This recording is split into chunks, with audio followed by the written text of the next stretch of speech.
As of today, there are more than 8 million American Indian and Alaska Native people living in the United States, and those numbers are projected to rise to 10 million by 2060. Most students, however, learn little about Native peoples in schools. The Indigenous Education Organization Illuminative reports that 87% of state-level history standards do not address Native history past the year 1900.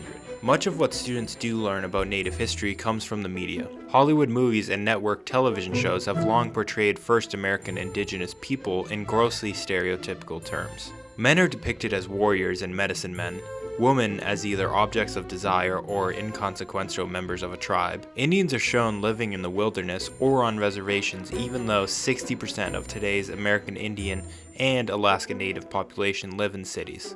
These activities ask you to critically consider how Native peoples have been represented in films and how those representations have shaped people's attitudes. For Activity 1, you will analyze how Native Americans are portrayed in movies. First, compare the representation of Native Americans in Smoke Signal by Chris Erie to Alone Yet Not Alone by Ray Bengston and George Escobar. Then consider, what characters are the focus of each film? What is the attitude towards Native Americans? What stereotypes are upheld in each film? Stereotypes can be used to exoticize groups.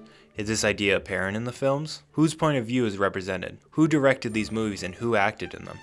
In Activity 2, you will design a film or TV show about Native Americans' influence on the US government. Before designing your film or TV show, explore the resources in the textbook about Native American contributions to the US government. Next, once you feel you have a good grasp on these resources, write a script for a movie or television show that portrays first Americans accurately and showcases how Native American government shaped the US government. When writing your script, some important things to consider are: what is the name and setting of the movie or show? Who are the main characters and what are their lives like? What is the primary issue or conflict in your story? Activity 3 focuses on researching and redesigning the first American history of the place where you live today. Our college, the University of Massachusetts Amherst, is built on the lands and waters of the Quinnipiac Valley, home to the Nonotuck peoples and all their relations. Who were the first Americans who lived where you live now?